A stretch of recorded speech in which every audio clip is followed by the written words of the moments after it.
So we come to the 13th chapter of Romans. ரோமருக்கு எழுதின நிருபம் 13வது அதிகாரத்துக்குள்ளாக நாம் வருகிறோம். Romans 12th chapter has got so much of practical spiritual teachings. ரோமருக்கு நிருபம் 12வது அதிகாரத்தில் அநேக ஆவிக்குரிய சத்தியங்களை குறித்து நாம் பார்த்தோம். We live in the most dangerous spiritual condition. மிக பயங்கரமான ஒரு ஆவிக்குரிய ஆபத்தான காலத்தில் நாம் வாழ்ந்து கொண்டிருக்கிறோம். The false teaching is spreading like a wildfire through the internet by many people who are not known to us. தவறான உபதேசமானது வெளியே தெரியாத அநேகருடைய மூலமாக இன்றைக்கு ஒரு காட்டு தீயைப் போல பரவி வருகிறதை பார்க்க முடிகிறது.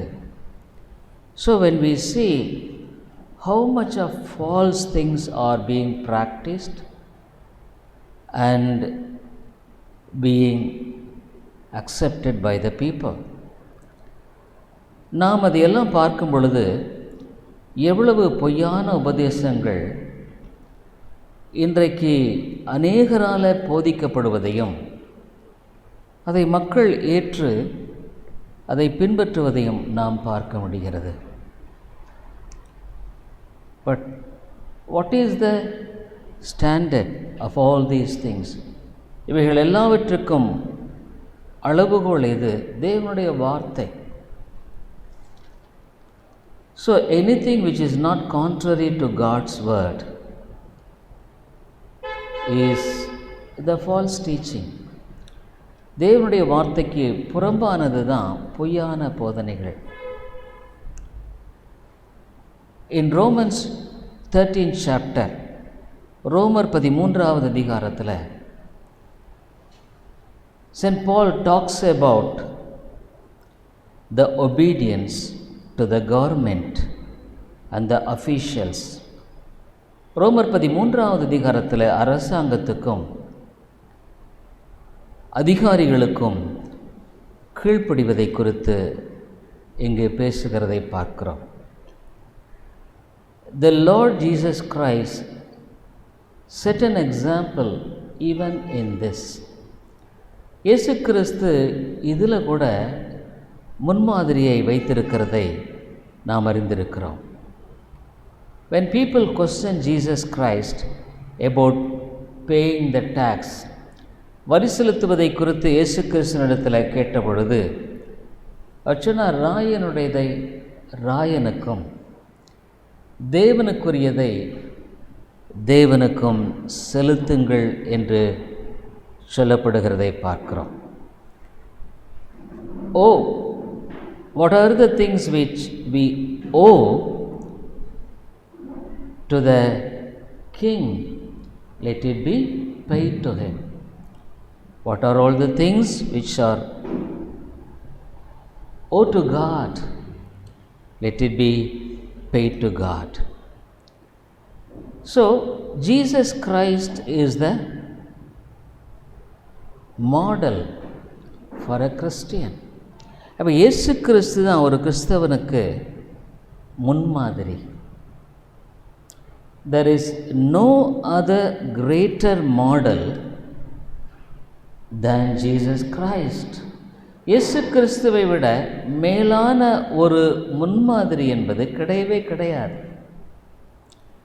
The New Testament speaks about the model of Jesus Christ and the life pattern according to that. புதிய ஏற்பாடு இயேசு கிறிஸ்துவை மாதிரியாக இருப்பதையும் வாழ்க்கை என்பது அந்த மாதிரியின் அடிப்படையிலேயே இருக்க வேண்டும் என்பதை குறித்து தெளிவாய் சொல்லியிருக்கிறதை வேதம் சொல்லுகிறதை பார்க்கிறோம்.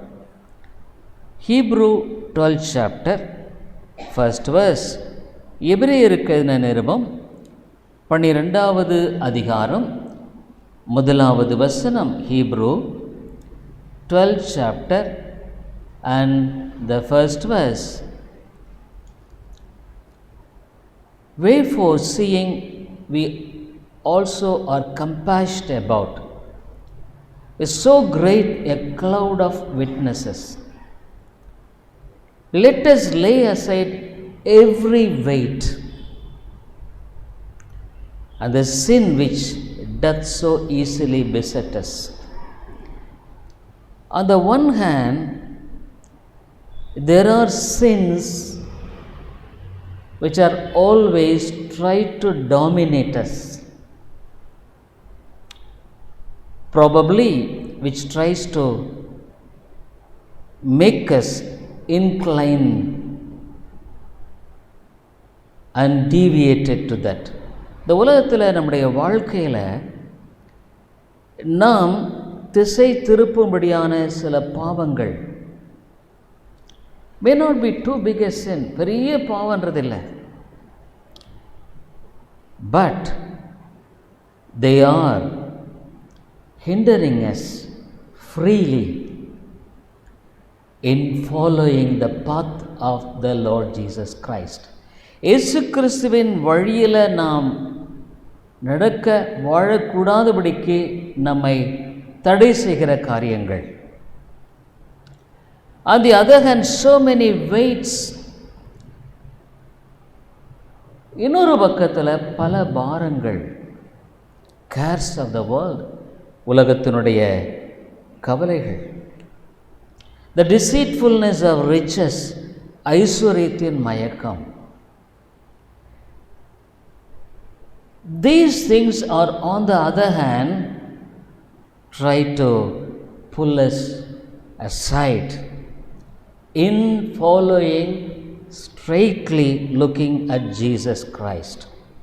இன்னொரு பக்கத்தில் இந்த உலக கவலை, ஐஸ்வரியத்தின் மயக்கம், conforming to the world, உலகத்துக்கு ஒத்த வேஷம். Bible says you have to set aside. இவைகளெல்லாம் தள்ளிவிட்டு you must look to Jesus and run the race. நீ இயேசுவை நோக்கி இந்த ஓட்டத்தை ஓட வேண்டும். Dear people, New Testament standard is absolutely very high. புதிய ஏற்பாட்டினுடைய அளவு என்பது மிக உயர்வானது. It doesn't mean that we neglect the Old Testament. பழைய ஏற்பாட்டை அப்படின்னா நம்ம புறக்கணிக்கிறோம் என்ற அல்ல. New Testament is the continuation of the Old Testament. புதிய ஏற்பாடு பழைய ஏற்பாட்டினுடைய தொடர்ச்சி தான். But the Old Testament speaks of more of the blessings pertaining to the material things. பழைய ஏற்பாட்டில் பொருள் பிரகாரமான ஆசீர்வாதங்களுக்குரிய அநேக காரியங்களை குறித்து பேசுகிறது. That doesn't mean it was devoid of the spiritual things and blessings in the Old Testament. அப்படின்னா பழைய ஏற்பாட்டில் ஆவிக்குரிய ஆசீர்வாதங்களும் பழைய ஏற்பாட்டில் ஆவிக்குரிய காரியங்களும் இல்லை என்று அல்ல. But both of them are being proclaimed in the Old Testament. பழைய ஏற்பாட்டில் இவைகள் இரண்டும் சொல்லப்படுகிறதை பார்க்கிறோம். But in the New Testament, புதிய ஏற்பாட்டில் the Bible never promises the blessings pertaining to the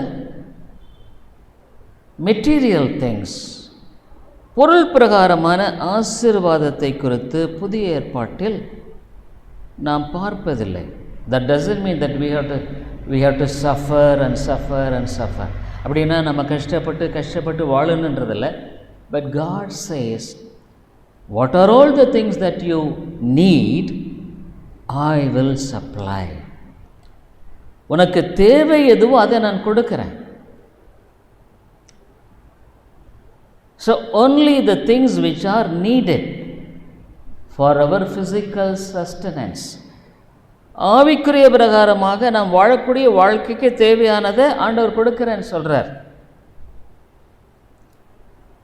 but not beyond that, அதுக்கு மேலே இல்லை.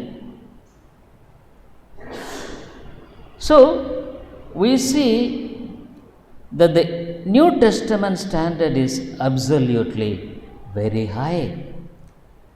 புதிய ஏற்பாட்டினுடைய அளவு மிக உயரமானது. For all this, it points out to one person, the New Testament. புதிய ஏற்பாடு ஒரு நபரை சுட்டி காட்டுகிறது. Of course, God has blessed us with abundance of spiritual blessings.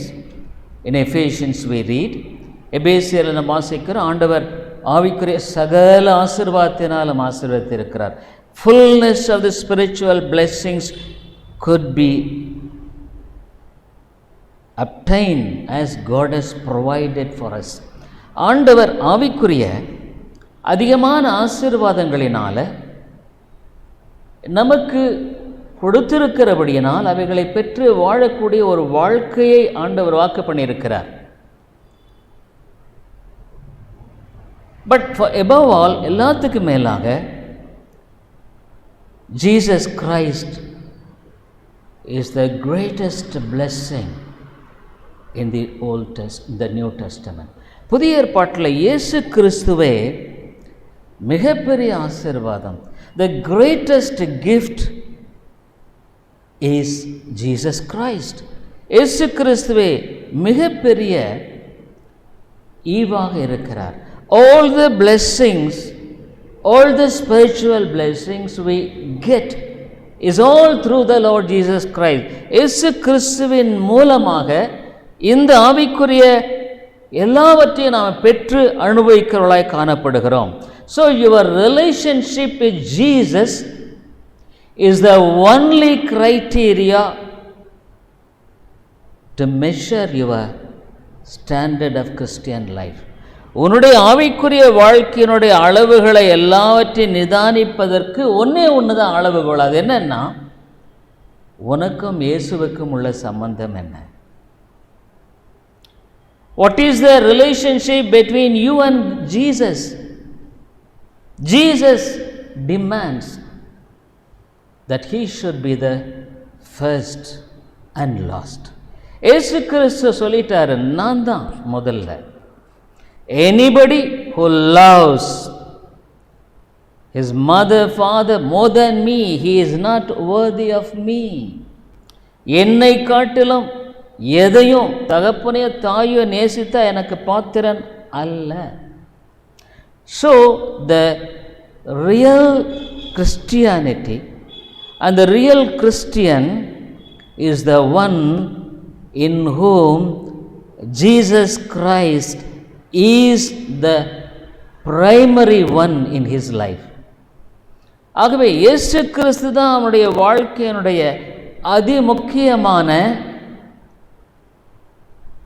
நபராக இருப்பது தான் வேதம் போதிக்கிற காரியம். In Romans 13th chapter, ரோமர் 13வது அதிகாரத்தில், so everywhere in the New Testament he speaks in that standard only. புதிய ஏற்பாட்டில் அந்த அளவில் தான் ஆண்டவர் பேசுகிறார். You start with Romans 13th chapter. After speaking about the obedience to the government and the officials, அதிகாரிகளுக்கும் அரசாங்கத்துக்கும் கீழ்ப்படிவதை குறித்து அடுத்தது பேசின பின்பாக, he talks about in 7th verse, 7வது வசனத்தில் அவர் இவ்விதமாய் பேசுகிறதை நாம் வாசிக்கிறோம். Romans 13:7. Romans 13:7. Render therefore to all their dues, tribute to whom tribute is due, custom to whom custom, fear to whom fear, honor to whom honor. 8th verse. Owe no man anything but to love one another, for he that loveth another hath fulfilled the law. The Old Testament talks about the law, but the New Testament talks about love. So there is a great difference. மிகப்பெரிய ஒரு வித்தியாசம். In 9th chapter he says, for this thou shalt not commit adultery. He continues with that. So thou shalt not kill, thou shalt not steal, thou shalt not bear false witnesses, thou shalt not covet, and if there be any other commandment. It is briefly comprehended in this saying, namely, thou shalt love thy neighbor as thyself. விபச்சாரம் செய்யாதிருப்பாயாக, கொலை செய்யாதிருப்பாயாக, களவு செய்யாதிருப்பாயாக, பொய் சாட்சி சொல்லாதிருப்பாயாக, இச்சையாதிருப்பாய் என்கிற இந்த கற்பனைகளும் வேறு எந்த கற்பனையும் உன்னிடத்தில் நீ அன்பு கூறுவது போல பிறனிடத்திலும் அன்பு கூறுவாயாக. Love. So a person whose primary purpose and life is Jesus Christ. மனிதனுடைய வாழ்க்கையில் இயேசு கிறிஸ்து முக்கியமானவராக மையமானவராக இருப்பாரானால் அவருடைய வாழ்க்கையில் the principle of love will and should operate. இந்த அன்பின் சூத்திரமானது நிச்சயமாக ஆளுகை செய்யப்பட வேண்டும். If you say you are a Christian converted but still you have bitterness, backbiting, jealousy, all carnal things you are having, நீ ஒரு கிறிஸ்தவள் என்று அழைத்துக் கொள்கிறாய். ஆனால் உனக்குள்ள இந்த பொறாமை, கசப்பு, புறங்கூறுதல் இதெல்லாம் இருக்குமானா your primary purpose of Christian life is not in Christ, is something deviated. உன்னுடைய வாழ்க்கையினுடைய அதிமுக்கியமான இயேசு கிறிஸ்துவின் மையமாக உன்னுடைய வாழ்க்கை இல்லைங்க. You think that you are converted, நீ ரட்சிக்கப்பட்டிருக்க நீ நினைக்கிற. You think that you are a Christian, நீ ஒரு கிறிஸ்தவன் நீ நினைக்கிற. But the word of God is the only standard to measure your spiritual life and standard. உன்னுடைய ஆவிக்குரிய வாழ்க்கையையும் உன்னுடைய ஆவிக்குரிய நிலையும் அளப்பதற்கு ஒரே ஒரு அளவுகோல் தான் இருக்குது. அதுவே தேவனுடைய வார்த்தை. What is the love of Jesus Christ? இயேசு கிறிஸ்துவினுடைய அன்புங்கிறது என்ன? Ephesians 5th chapter 2nd verse. Ephesians 5th chapter 2nd verse. This is the standard of love for you and me also. உனக்கும் எனக்கும் அன்பினுடைய அளவுகோல் இதுதாங்க. If the Spirit of God would have really worked in you, பரிசுத்த ஆவி உனக்குள்ளாக கிரியை செய்திருப்பாரானால்,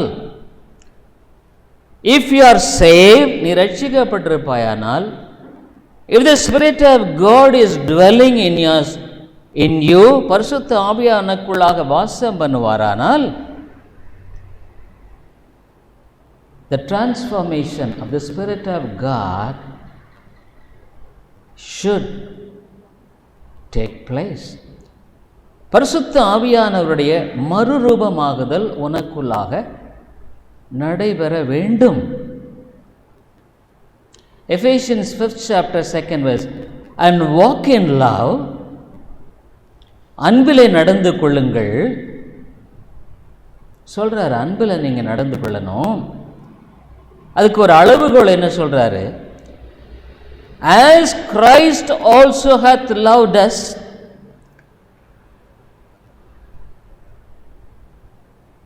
and hath given himself for us an offering and a sacrifice to God for a sweet smelling savor. சொல்றாரு, கிறிஸ்து நமக்காக தம்மை தேவனுக்கு சுகந்த வாசனையான காணிக்கையாகவும் பலியாகவும் ஒப்பு கொடுத்து நம்மில் அன்பு கூர்ந்தது போல. How did Jesus love? இயேசு எப்படி நேசித்தார்? He didn't simply speak love. அன்பை வெறுமையா பேசவில்லை. He exhibited his love. அவருடைய அன்பை வெளிப்படுத்தினார். எப்படி வெளிப்படுத்தினார்? He gives himself as an offering and is sacrifice to God. அவர் தேவனுக்கு வாசனையான காணிக்கையாகவும் பலியாகவும் ஒப்பு கொடுத்து அன்பு கூர்ந்தார். Dear people, Christian life is a practical one. கிறிஸ்தவ வாழ்க்கை என்பது நடைமுறையான ஒன்று. So he exhibited his love. அப்படி நீங்க நடந்து கொள்ளணும்னு வேதம் சொல்லுது. You should walk in this standard. This is not for some people who are simply away from. இங்கிருந்து எதுவும் இல்லை. If you are truly a converted person, நீ உண்மையாக ரட்சிக்கப்பட்டிருப்பேனா, in the New Testament there is no low standard of Christianity is being exhibited. புதிய ஏற்பாட்டில் ஒரு கீழான அளவு கிறிஸ்தவம் போதிக்கப்படவே இல்லைங்க. is absolutely surrender. முழுக்க ஒப்புக்கொடு. ஆகவே தான் 12வது அதிகாரம் 1வது வசனத்தில் அவர் பேசினார், உன் வாழ்க்கையை ஜீவ பலியாக ஒப்புக்கொடு. Offer as a living holy sacrifice. You can't compromise if you are a carnal person having all sort of bitterness, anger, jealousy, fighting, quarreling and everything, some sorts of evil things in your life. வாழ்க்கையில் எல்லா சண்டை சச்சரவு அது இது எல்லாம் வச்சுக்கிட்டு you think that you are a Christian, நீ கிறிஸ்தவன் அழைத்துக் கொள்கிறாய். Bible never accepts it. வேதம் சொல்லலைங்க. Of course we are not perfect people, நம்ம பரிபூர்ணமானவர்கள் அல்ல. But there is a sense of our insufficiency. என்னால் முடியல. There is a sense of our weakness, நம்முடைய பலவீனங்களை குறித்த ஒரு உணர்வு. There is a sense of looking at Jesus as Lord, understanding our own sinfulness, நம்முடைய பாவ தன்மையை உணர்கிற உணர்வு. It brings all to the foot of the cross. இவைகளெல்லாம் நம்மளை எங்கே வழி நடத்துகிறது? சிலுவையின்றி வழி நடத்துகிறது. Lord, why I am like this? ஆண்டவரே, ஏன் நான் இப்படி இருக்கிறேன்? You can't justify your own weakness and say that you are a Christian. உன்னுடைய பலவீனங்கள் எல்லாவற்றையும் நியாயப்படுத்தி நீ கிறிஸ்தவன் என்று சொல்லிக் கொண்டு முடியாத ஒரு காரியத்தில் நீ துணிய மாட்டாய். You could never be presumptuous, dear people. I tell you, you will grow in the likeness of Jesus. இயேசுவின் சாயலில் நீ வளர வேண்டும். This is the goal of God for every Christian. ஒவ்வொரு கிறிஸ்தவனுக்கும் தேவன் கொண்டிருக்கிற அளவு இதுதான். So there is no low standard. ஆகவே ஒரு கீழான அளவை வேதமானது சொல்லலை. So never go for a compromise. உன்னுடைய வாழ்க்கையில் பரவாயில்ல இருக்கட்டும்னு நீ போகாத. It's the most dangerous thing. அது ஒரு பயங்கரமான ஒரு ஆபத்து. Your soul itself is in dangerous state. உன்னுடைய சொந்த ஆத்மாவே ஆபத்தில் இருக்கு. Why? Your eternal state is in danger. உன்னுடைய நித்திய காண்டியமானது அபாயமாக இருக்கிறது. எது? You will go to heaven or hell. நீ பரலோகத்துக்கு போவையோ நரகத்துக்கு போய் அதுவே தெரியாது. It is not by your value of standard. நீ கொடுக்கிற ஒரு அளவில் அல்ல. The standard is God's word. தேவனுடைய வார்த்தையின் அளவு இதுதான் எப்போவுமே நமக்குன்னு கொடுக்கப்பட்டு இருக்கிறது. What is the standard when God saves a person? ஒரு மனிதனை ரட்சிக்கும் பொழுது ஆண்டவருடைய அளவு என்ன? ரோமருக்கு again and again I show this. இதை மறுபடியும் நான் காமிக்கிறேன். Why? ஏன்? This is the standard with which we should walk. நம்ம வாழ வேண்டிய வாழ்க்கையினுடைய அளவு இதுதாங்க. ரோமன்ஸ் 8th chapter, ரோமர் 8வது அதிகாரத்தில் I have been telling again and again, மறுபடியும் இதை பற்றி நான் உங்களுக்கு சொல்கிறேன். ஆண்டவர் dear people, it is absolutely the work of God. Salvation is the work of God. ரட்சிப்பு தேவனுடையது. Sanctification is the work of God. பரிசுத்தமாகுதல் தேவனுடையது. So the complete work of saving a sinner and glorifying sinner is the work of God. ஒரு பாவியை ரட்சிப்பதும் ஒரு பாவியை மகிமைப்படுத்துவதும் தேவனுடைய செயல். It is not my work, என்னுடைய செயல் அல்ல. So the Bible says very clearly, வேதமானது வெளிவா சொல்லுகிறதை பார்க்கிறோம். Romans 8:30, ரோமர் 8:30, moreover whom he did predestinate, them he also called, and whom he called, them he also justified, and whom he justified, them he also glorified. எவர்களை முன்குறித்தாரோ அவர்களை அழைத்தும் இருக்கிறார், எவர்களை அழைத்தாரோ அவர்களை நீதிமான்களாக்கியும் இருக்கிறார், எவர்களை நீதிமான்களாக்கினாரோ அவர்களை மகிமைப்படுத்தியும் இருக்கிறார். 29 for whom he did foreknow, he also did predestinate to be conformed to the image of his son, and he might be the firstborn among many brethren. தம்முடைய குமாரன் அநேக சகோதரருக்குள்ளே முதற் பேரானவனாய் இருக்கும் பொருட்டு தேவன் எவர்களை முன்னறிந்தாரோ அவர்களை தமது குமாரனுடைய சாயலுக்கு ஒப்பாயிருப்பதற்கு முன்குறித்திருக்கிறார். We should grow in the likeness of Jesus. That is the only purpose of saving a soul. ஒரு மனிதன் ரட்சிக்கப்படுவதனுடைய முக்கியமான நோக்கம் இயேசுவின் சாயலில் வளருகிற வாழ்க்கை. To grow in humility, தாழ்மையில் வளருகிறது.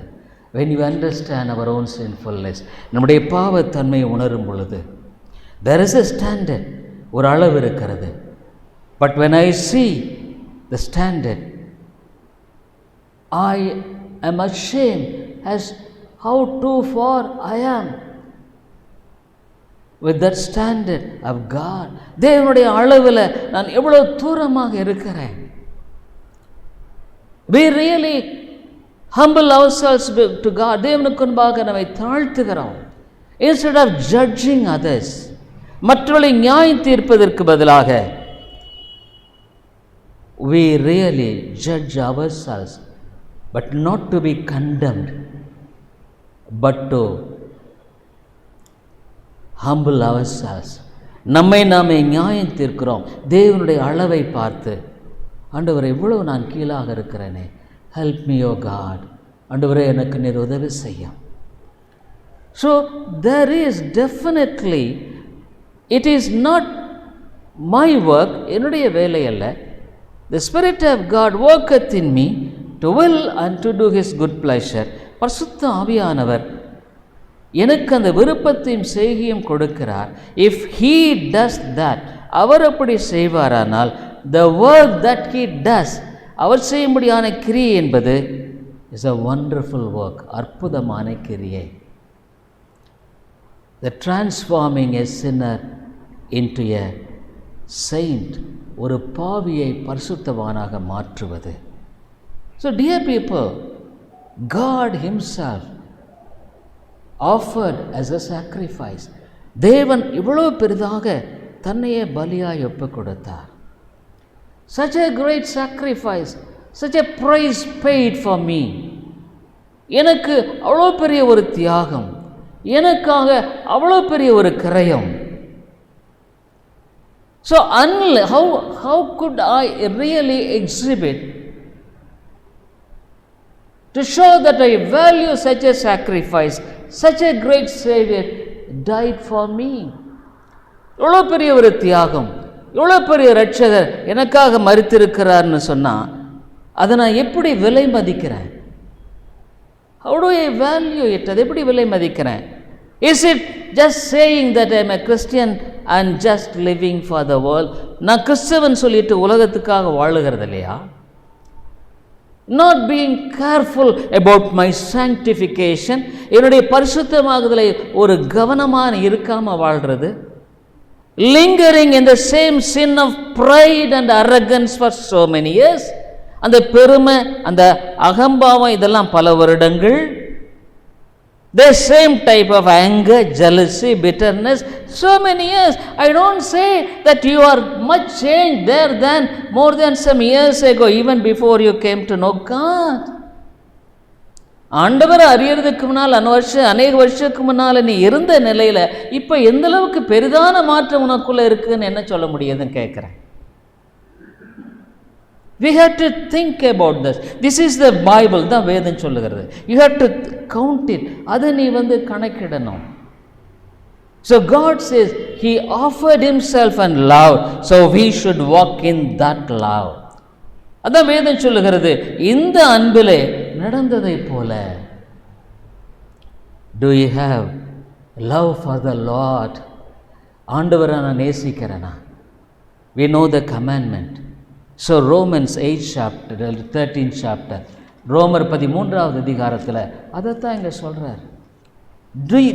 Is your love for God is truly the primary goal of your life? உன்னுடைய வாழ்க்கையில் ஆண்டவரை நேசிக்கிறது முக்கியமான குறிக்கோளாக இருக்கா? This is the standard of the Bible. இதுதான் வேதம் சொல்லுகிற அளவு. Dear people, Jesus was not welcomed because His preaching was not acceptable for most of the people. இயேசு ஏன் அங்கீகரிக்கப்படலை? பிகாஸ் அவருடைய செய்தி அநேகரால் ஏற்றுக்கொள்ளப்பட முடியவில்லை. Dear people, here God says, அவர் என்ன சொல்றாரு? The law is different. நியாயப்பிரமாண வேற. You must do this, you must do that, you must do this, அதை செய்யணும், இதை செய்யணும், இதை செய்யணும். No. It's all, Bible says, 8th verse, Romans 13, 8th verse, ரோமர் 13வது அதிகாரம் 8வது வசனம். What the Bible says, வேதம் என்ன சொல்லுகிறது? Romans 13, 8. Oh, no man anything but to love one another, for he that loveth another hath fulfilled the law. When you love others, you are fulfilling the law. Instead of the law always makes a man to boast of himself. நியாயப்பிரமாண என்ன சொல்லுது? ஒரு மனிதன் தன்னைத்தானே மேன்மை பாராட்டும்படியாக I am doing this. That is the religion of the Pharisees. அது பரிசேயர்களுடைய பக்தி. When the Pharisee went to pray, பரிசேயன் ஜெபிக்கும்படியாக போன பொழுது, he said, I am doing this, I am doing that. நான் இதை செய்கிறேன், அதை செய்கிறேன். Christianity is not what you do. நீ என்ன செய்யறங்கிறது கிறிஸ்தவம் இல்லை, வாட் யூ ஆர். நீ என்னவா இருக்கிறங்கிறது தான் கிறிஸ்தவம். The New Testament teaching is not what you do but what you are. நீ என்னவா என்ன செய்யறங்கிறதுல நீ என்னவா இருக்கிறங்கிறது தான் முக்கியம். அதில் என்ன சொல்கிறாரு? அன்பு நியாயப்பிரமாணத்தின் நிறைவேறுதலாக இருக்கிறது. You are fulfilling the commandment of God. தேவனுடைய கட்டளையை நீ நிறைவேற்றுகிறவனாக இருக்கிறாய். So the Bible says in the 10th verse, 10வது வசனத்தில், therefore love is the fulfilling of the law. ஆகவே அன்பு நியாயப்பிரமாணத்தின் நிறைவேறுதலாக இருக்கிறது. So how should I exhibit my love? என்னுடைய அன்பை எப்படி வெளிப்படுத்துவது? Love towards God, தேவனை நேசிக்கிறது. Why many people who don't have faith? விசுவாசம் ஏன் இல்லை நமக்கு தெரியுங்களா? Because you don't have love for God. தேவனை நீ நேசிக்கலை. You could not trust him. அவரால் நம்ப முடியல. When things goes contrary to your expectation, உன்னுடைய எதிர்பார்ப்பு வித்தியாசமாக காரியங்கள் போகும் பொழுது you doubt God. தேவனை நீ சந்தேகிக்கிறாய். One man phoned to me today. ஒருத்தர் ஃபோன் பண்ணார். Yesterday night I was bombarded with so much of unfaith about God. தேவனை குறித்து அநேக சந்தேகங்கள், அவிசுவாசம் எனக்குள்ள வந்தது. Dear people, I tell you, when you have true love, you will have faith. When you have true love towards God, தேவனை நீ உண்மையாக நேசிக்கிற நபராக இருக்கும் பொழுது உனக்குள்ள உண்மையான விசுவாசம் இருக்கும். Why you don't have faith? ஏன் உனக்கு விசுவாசம் இல்லை? You could not trust God.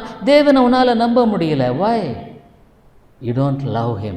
அவரை நீ நேசிக்கலை. You don't know the value of his sacrifice. அவருடைய தியாகத்தினுடைய விலை மதிப்பு உனக்கு தெரியல. You don't know the very Son of God came down and to die for me on the cross. தெய்வ குமாரனே இந்த உலகத்தில் வந்து எனக்காக மரித்திருப்பாரானால், if you really know the value of the Savior, the things of this world will have no value for you. இந்த இரட்சகருடைய விலை மதிப்பை நீ அறிந்திருப்பாயானால் இந்த உலகத்தின் காரியம் உனக்கு ஒரு பொருட்டாக இருக்காது. Galatians 2:20, கலாத்தியர் 2:20 பவுல் என்ன சொல்றார்? This is the New Testament standard. இதுதான் புதிய ஏற்பாட்டினுடைய அளவு. You have to live in this standard. நீ இந்த அளவில் தான் வாழணும். You are expected to live in this standard. இந்த அளவில் வாழும்படியாகத்தான் நீ எதிர்பார்க்கப்படுகிறாய். Don't compare with so-called Christians. கிறிஸ்தவர்கள் என்று சொல்லிக்கொள்ளும்படியான மக்களோடு கூட நீ உன்னை ஒப்பிட்டு பார்க்காத. Don't look at this and that man. வேதனை சொல்லுது, Romans 2:20, I am crucified with Christ. There is a personal, whatever I told you, whatever the things that happened to Jesus is happened to a believer. இயேசு கிறிஸ்துவுக்கு என்னவெல்லாம் நடந்ததோ அது ஒரு விசுவாசிக்கு நடந்தது என்பதை குறித்து நாம் பார்க்கிறோம். I showed it in Ephesians. எபேசியருக்கு நிருபத்தில் நான் உங்களுக்கு காண்பித்திருக்கிறேன். If these things would have happened in your life, உன்னுடைய வாழ்க்கையில் இது நடந்திருக்குமானா, still you are a carnal man. How could you say that I am crucified with Jesus Christ? இயேசுவோடு கூட சிலுவையில் அறையப்பட்டேன் உன்னால் எப்படி சொல்ல முடியும் நான் கேட்குறேன். St. Paul says, I am crucified. சிலுவையில் அறையப்பட்ட பழைய மனுஷன், the old man, the natures of old man. I crucified them. நான் சிலுவையில் அறைந்திருக்கிறேன்னு சொல்றாரு.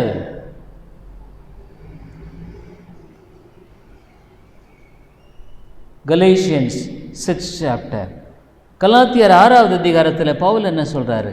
இதுதாங்க கிறிஸ்து புதிய ஏற்பாட்டினுடைய அளவு. This is the New Testament standard. Galatians 6th chapter,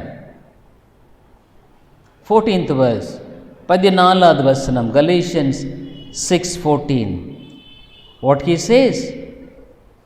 But God forbid that I should glory save in the cross of our Lord Jesus Christ. அப்படின்னா என்ன? இயேசுவின் சிலுவை குறித்தே இல்லாமல் வேறொன்றை குறித்து மேன்மை பாராட்டாதிருப்பானாக. I glory in Jesus only. இயேசுவில் மாத்திரம்தான் நானும் உலகத்திற்கு சிலுவையில் அறையுண்டிருக்கிறேன். By whom the world is crucified unto me and unto the world. This is the Christian New Testament standard. இதுதான் கிறிஸ்தவ புதிய ஏற்பாடு. உலகத்துக்கு நான் சிலுவையில் அறையுண்டிருக்கிறேன். I am crucified to the world, but still you are so carnal. மாம்சபர, you think, you conform to the world. உலகத்துக்கு ஒத்த வேஷம் தரிக்க பார்க்குற, உலகத்து மனுஷனை போல பேசுகிற, நடக்கிற, செயல்படுகிற. Who said you are converted? நீ ரட்சிக்கப்பட்டன்னு யார் சொன்னதை நான் கேட்குறேன். Did God speak to you? Speaks to you your confirmation? உன்னுடைய ரட்சிப்பை குறித்து தேவனிடத்தில் ஊர்ஜிதப்படுத்தியிருக்கிறாரா? வேறு சொல்லுது, ஸ்பிரிட் ஆஃப் காட் கன்ஃபர்ம்ஸ். பரிசுத்த ஆவியார் நமக்குள்ளாக ஊர்ஜிதம் பண்ணுகிறார். This is the spiritual standard. Jesus never compromised for a low standard of Christian life. ஒரு கீழான கிறிஸ்தவ அளவுக்கு இயேசு கிறிஸ்து போகவே இல்லைங்க. This is the standard, spiritual standard. அதனால பவுல் சொன்னார், Galatians 2:20 பவுல் என்ன சொன்னார்? கலாத்தியர் 2:20 I am crucified with Christ, nevertheless I live, yet not I, but Christ liveth in me. கிறிஸ்துவுடனே கூட சிலுவையில் அறையப்பட்டேன், ஆயினும் பிழைத்திருக்கிறேன், நான் அல்ல, கிறிஸ்துவே எனக்குள் பிழைத்திருக்கிறார். Christ is living in me.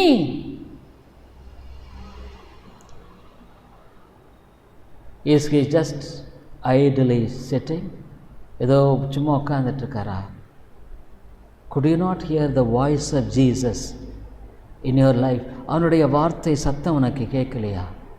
Through his word, அவருடைய வார்த்தையின் மூலமாக. When your standard is low, உன்னுடைய கீழான அளவு இருக்கும்போது, did God speak to you? Oh son or daughter, what you do is not right. நீ செய்கிறது சரியில்லை. Could you not be reminded of God's word when you are contemplating certain things? சில காரியங்களை குறித்து யோசிக்கும் பொழுது தேவன் உன்னோடு கூட பேசுறது இல்லையா? பவுல் சொல்ல, கிறிஸ்துவே எனக்குள் பிழைத்திருக்கிறார், என்னில் அன்பு கூர்ந்து எனக்காக தம்மை தாமே ஒப்புக் கொடுத்தார். Who loved me and gave himself for me. I tell you, dear people, if there is anything other than Christ is the first preeminence in your life, Bible never accepts your religion. இயேசு கிறிஸ்துவை தவிர உன்னுடைய வாழ்க்கையில் முதலாவதாக எது இருந்தாலும் வேதம் உன்னுடைய பக்தியை அங்கீகரிக்கவில்லை. I can't say that way. I don't judge whether you are saved or not. நீ ரட்சிக்கப்பட்டிருக்க ரட்சிக்கப்படல நான் நியாயம் தீர்க்கல. But Bible never accepts. வேதம் சொல்லலை. அதான் சொல்றார், கிரைஸ்ட் லிவ்ஸ் இன் மீ, கிறிஸ்து எனக்குள் வாசம் பண்ணுகிறார், என்னில் அன்பு கூர்ந்து எனக்காக தம்மை தாமே ஒப்புக் கொடுத்த கிறிஸ்து இயேசுவை பற்றும் விசுவாசத்தினாலே பிழைத்திருக்கிறேன். Which I now live in the flesh. I live by the faith of the Son of God who loved me and gave himself for me. There are so many challenges which we face in life. வாழ்க்கையில் எத்தனையோ சவால்கள். Just for example, there was an incident happened. ஒரு நிகழ்வு நேற்று நடந்தது. It was not really desirable. விருப்பத்தக்கூடிய காரியம் அல்ல. There was a thought, why it happened? ஏது நடந்தது? The question was there, but it happened. It's for good. நன்மைக்காக ஆண்டவர் வைத்திருக்கிறார். Because he will never allow it vainly. அவர் வீணா அனுமதிக்க மாட்டார். There comes the faith even in difficult situations. கஷ்டமான சூழ்நிலையில் அங்கே விசுவாசம் வருதுங்க. Why we go and value the things of the world more than Christ?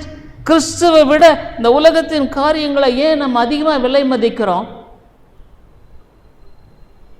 Because we don't love God, love Jesus. இயேசுவை நம்ம நேசிக்கிறது இல்லை. Because we don't love Jesus, we don't have faith. நமக்கு விசுவாசம் இல்லை. Where there is no love, there won't be faith. எங்கே அன்பு இல்லையோ அங்கே விசுவாசம் இருக்கா. அப்போ நான் என்ன செய்யணும்னு கேட்குறீங்களா? What must I do? Oh dear people, how about the love for others? மற்றவங்களுக்காக நமக்குள்ள அன்பு இருக்கா? Do you have love for others? மற்றவங்களுக்கான Do you have the heart of Jesus? இயேசுவுடைய அன்பு இருக்கா நமக்கு? I just like to show you only two things and close it. ரெண்டு காரியம் காண்பித்து முடிக்க விரும்புகிறேன். Marks gospel 10th chapter, mark எழுதின சுவிசேஷம் 10வது அதிகாரம்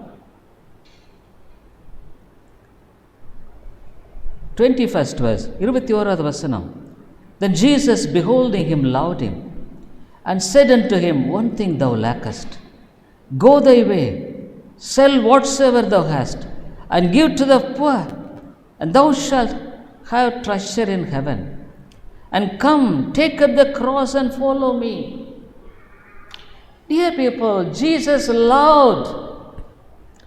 Bible says, இயேசு அவனை பார்த்து அவனிடத்தில் அன்பு கூர்ந்து, உன்னிடத்தில் ஒரு குறைவு உண்டு, நீ போய் உனக்குண்டானவைகள் எல்லாம் விற்று தரித்திரத்து கொடு, அப்பொழுது பரலோகத்தில் உனக்கு பொக்கிஷம் உண்டாயிருக்கு, பின்பு சிலுவை எடுத்துக்கொண்டு என்னை பின்பற்றிவான்.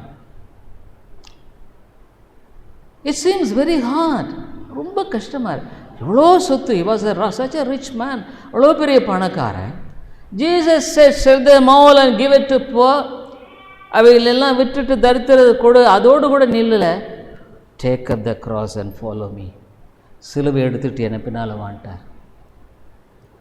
It seems to be very hard thing. ரொம்ப கடினமா. Is it that Jesus was so hard? இயேசு அவ்வளோ கடினமானவராக இல்லை. I tell you, dear people, the value of eternity, நித்தியத்தினுடைய விலை மதிப்பு. This riches will go away, pass away. இந்த ஐஸ்வர்யம் கடந்து போய்விடும். Riches in heaven, பரலோகத்தில் இருக்கிற ஐஸ்வர்யம். Take up the cross. Not only here, Jesus' teaching is very, very tough. இயேசுவினுடைய போதனை ரொம்ப கஷ்டம். But only when we understand his love, only we could accept such teachings. அவருடைய அன்பை விளங்கி கொள்ளும் பொழுது மாத்திரம்தான் இவ்விதமான போதனைகளை ஏற்றுக்கொள்ள முடியும். What Jesus expressed, இயேசு என்ன காம்ப, you see, beholding him, loved him, அவனில் அன்பு கூர்ந்து, because he knows the value of his soul, அவனுடைய ஆத்துமா, அவனுடைய விலை மதிப்பு அவருக்கு தெரியும். Because Jesus valued the soul of a man, he himself came and died on the cross. ஒரு ஆத்துமாவின் விலை மதிப்பை அறிந்திருந்தனால இயேசு கிறிஸ்து இந்த உலகத்தில் வந்து மரித்தார். You and I, you don't know the value of your soul. உன்னுடைய ஆத்துமாவின் விலை மதிப்பு உனக்கே தெரியாததுனால இயேசுனுடைய விலை மதிப்பு உனக்கு தெரியல. You don't know the value of Jesus.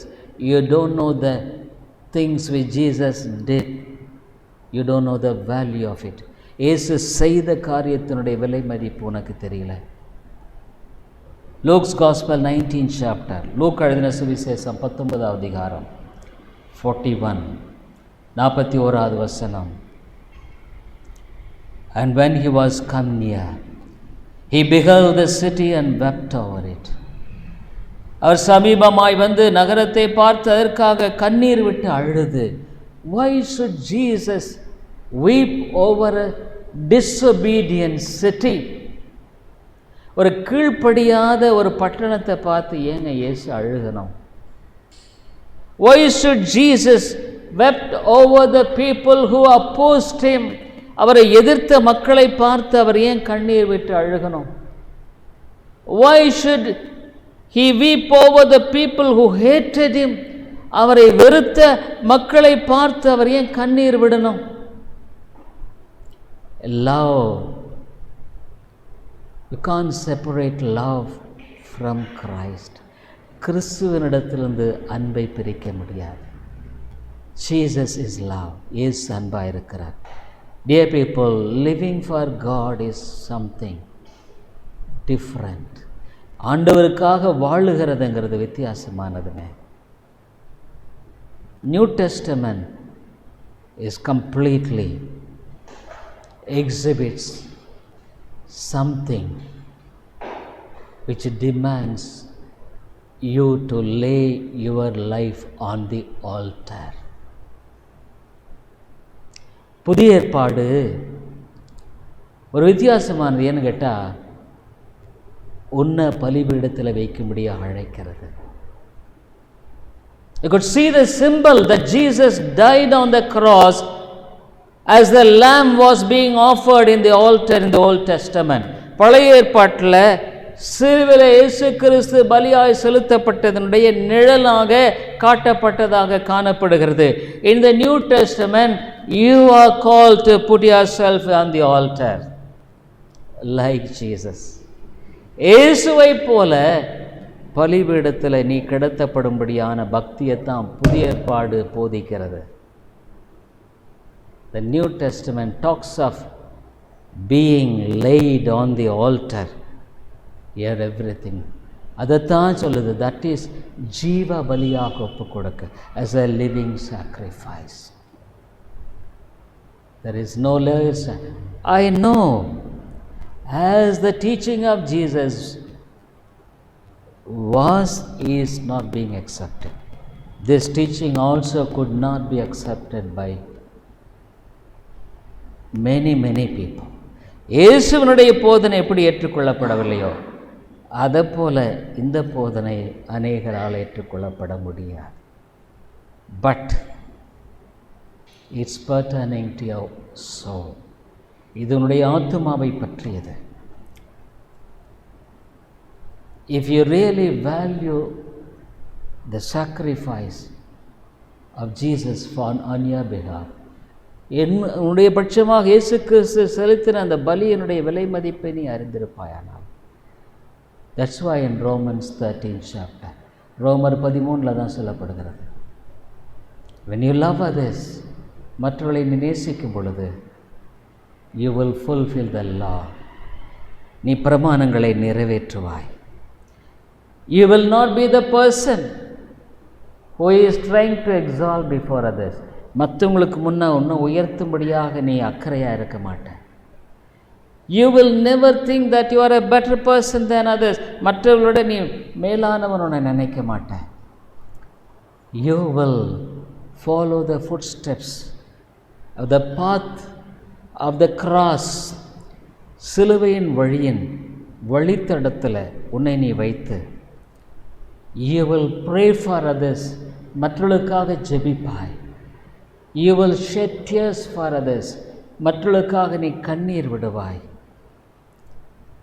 You will live for the salvation of others for the sake of Jesus Christ.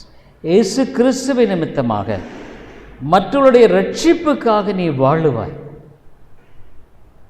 This is the biblical New Testament Christianity. இதுதான் புதிய ஏற்பாட்டினுடைய கிறிஸ்தவம்.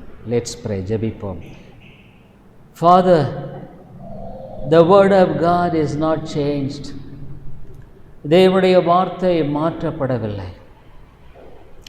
The supreme sacrifice demands supreme commitment of our lives. மிகப்பெரிய பலியானது எங்களுடைய வாழ்க்கையில் மிகப்பெரிய ஒப்புக்கொடுத்தலை கேட்கிறது. This is the New Testament. இதுதான் புதிய ஏற்பாடு. Now we ought to commit ourselves on the altar as a living holy sacrifice. இப்பொழுது நாங்கள் பலிபீடத்தின் மேலே ஜீவ பலியாகங்களை ஒப்புக் கொடுப்பதையே வேதம் சொல்லுகிறது. Oh God, I'm sure wherever the Spirit of God works, definitely there will be an yielding of lives to God, even to the standard of your word. பரிசுத்த ஆவியானவர் எங்கே கிரியை செய்கிறாரோ அந்த இடத்துல நிச்சயமாக தேவ ஆவியானுடைய உந்துதலுக்கு ஒப்புக் கொடுக்கிற ஒரு வாழ்க்கை கண்டிப்பாக நடைபெறும். It is you who work in the soul. ஆண்டவரே, ஒரு ஆத்துமாவில் கிரியை செய்கிறவர் நீர். And they can't compromise and accept a low standard of Christianity and to deceive themselves. ஒரு கீழான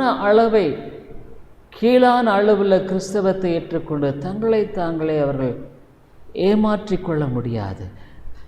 Lord, a person is not deceiving the pastor or any of the member of the church or anybody when he is not willing to accept the demand of Christ. கிறிஸ்துவனுடைய அந்த தேவனுடைய எதிர்பார்க்குதலை நிறைவேற்றாத பொழுது ஒரு சபையின் மனிதன், விசுவாசி என்று சொல்லப்படுகிறவர், போதகரை மாற்ற முடியாது. மற்றவர்களை ஏமாற்ற முடியாது. He absolutely 100%, 101%, 200, 300%. He absolutely deceives himself.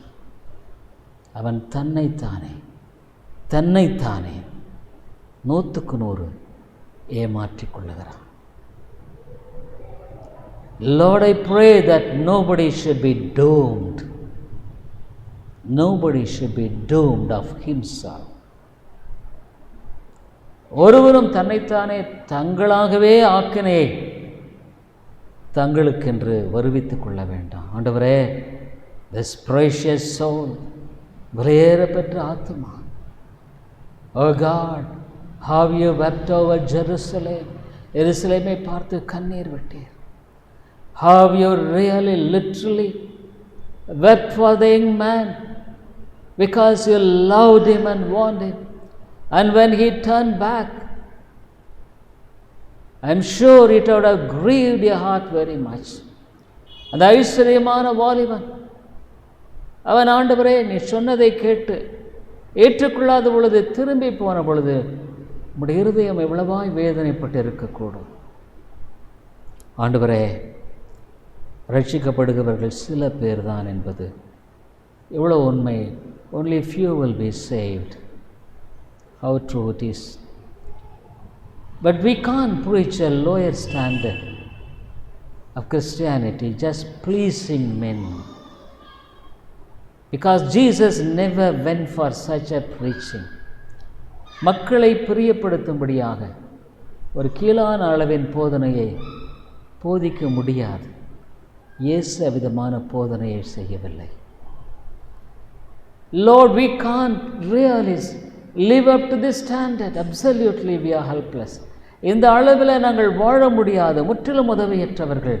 But Lord, there is a hope when we really come to Thee with a broken heart of understanding our sinfulness, our fallen nature, of our failures, of our defeats, of our inclination towards the world and the sin, towards the burdens to which we are being pulled. ஆண்டவரே, ஆனாலும் கூட எங்களுடைய பலவீனங்களை, முடியாமை, எங்களுடைய பாவத்தின் பக்கமாக, உலகத்தின் பக்கமாக இழுக்கப்படுகிறனுடைய தன்மையை நாங்கள் உண்மையாலுமே விளங்கி கொண்டு உன் பக்கமாக வரும் பொழுது, Lord, you are willing to strengthen us. எங்களை பலப்படுத்த நீர் விருப்பமுள்ளவராக இருக்கிறீர். Because your word will never lie. உடைய வேதம் ஒரு காலம் பொய் சொல்லுகிறவர் அல்ல. The Spirit of God helpeth in our weakness, the Bible says. உங்களுடைய பலவீனத்தில் பரிசுத்த ஆவியானவர் உதவி செய்கிறார் என்று வேதம் சொல்லுகிறது. When we bring our weakness, we get the strength from Thee. ஆண்டவரே, எங்களுடைய பலவீனங்கள் இடத்தில் கொண்டு வரும் பொழுது அதற்குரிய பலத்தை பெற்றுக்கொள்கிறோம். Even in this church, இந்த சபையிலும் கூட, Lord, save some people. சில மக்களை ரட்சியும். Save some. கிருபையாயிரும் ஆண்டவரே, இயேசுவின் நாமத்தில் ஜெபிக்கிறோம் நல்ல பிதாவே. Amen. I hope the Lord is blessing you through this preaching of God's word, and we are glad to inform you that you could contact me over my mobile phone and WhatsApp number 98427-67184 and my email ID davidilongo100@gmail.com, davidilongo100@gmail.com. Thank you very much. கிறிஸ்துவுக்குள் அன்பானவர்களே, நீங்கள் தொடர்ந்து இந்த தேவ செய்திகள் மூலமாக ஆசீர்வதிக்கப்பட்டு வருகிறீர்கள் என்று நாங்கள் நம்புகிறோம். எங்களுடைய ஞாயிறு ஆராதனை காலை 10:30 மணிக்கு இந்திய நேரப்படி, மாலை 6:30, ஒவ்வொரு புதன்கிழமை மாலை 6:30 மணிக்கு வேத ஆராய்ச்சி கூட்டம் உண்டு.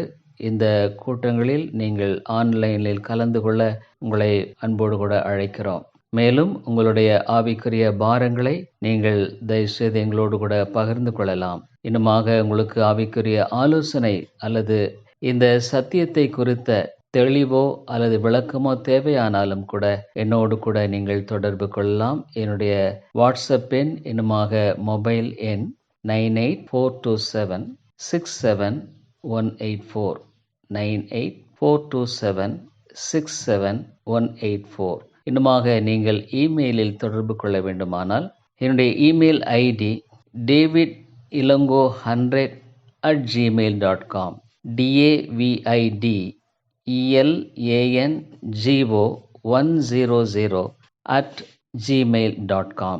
நன்றி.